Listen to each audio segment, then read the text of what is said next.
माझे नाव doctor तेहलाई Kuan आहे. मी allied health science विभागातील विज्ञान विद्याशाखेची उपडीन आहे.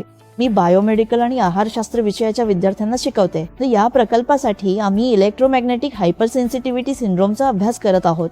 थोडक्यात मी याला EHS म्हणेन. आणि आम्ही एमगार्ड नावाच्या एका पोर्टेबल उपकरणाचा अभ्यास करत आहोत, जे स्वतःला EHS असल्याचे मानणाऱ्या सहभागींवर होणाऱ्या संरक्षणात्मक प्रभावाचा शोध घेते.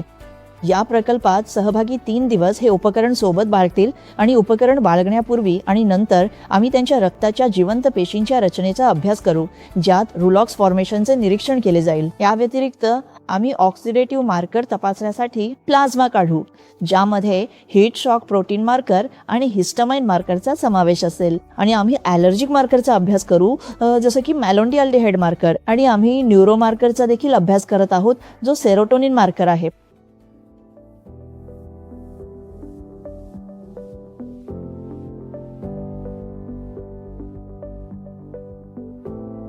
तर या इलेक्ट्रोमॅग्नेटिक फील्डच्या अतिसंपर्कात आल्यामुळे रक्ताच्या पेशींच्या रचनेत बदल होऊ शकतो आणि यामुळे रुलॉक्स फॉर्मेशन होऊ शकते.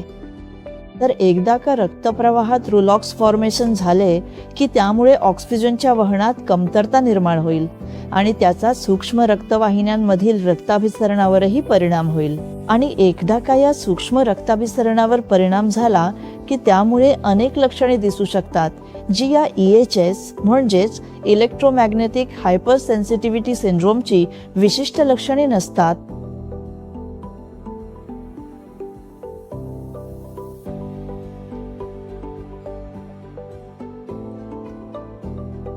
मला हे स्पष्ट करायला आवडेल की रुलॉक्स फॉर्मेशनला केवळ जैविक किंवा बायोमार्कर म्हणण्यापेक्षा मी असे म्हणेन की हे एक प्राथमिक शारीरिक सूचक आहे, जे दर्शवते की एखादी व्यक्ती विशिष्ट इलेक्ट्रोमॅग्नेटिक फील्डच्या अतिसंपर्कात आली आहे.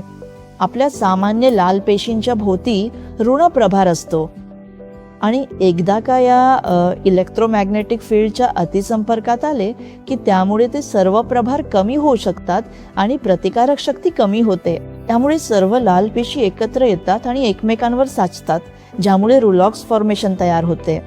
सर्व लाल पेशी एकत्र येतात आणि त्या रक्ताभिसरणात अडकतात, ज्यामुळे सूक्ष्म रक्तवाहिन्यांमधील प्रवाहावर परिणाम होऊ शकतो आणि यामुळे प्रत्यक्षात रक्ताच्या सामान्य प्रवाहात अडथळा निर्माण होऊ शकतो.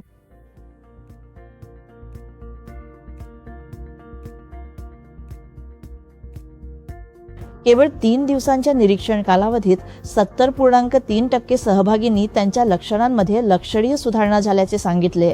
आम्हाला रक्तपेशींच्या एकत्र येण्याच्या प्रमाणात 50.60% घट दिसून आली, जी महत्त्वाची आहे, कारण ती सुरळीत रक्तप्रवाह, सुधारित सूक्ष्म रक्ताभिसरण आणि पेशींच्या स्तरावर ऑक्सिजन आणि पोषक तत्वांचा अधिक कार्यक्षम पुरवठा करण्यास मदत करते. या व्यतिरिक्त सेरोटोनिनच्या पातळीत 59.5% वाढ झाली, ज्यामुळे चांगला मूड, झोप आणि संज्ञानात्मक कार्यास मदत झाली. केवळ 3 दिवसांच्या अल्प कालावधीतही याचे परिणाम अतिशय सकारात्मक दिसून आले.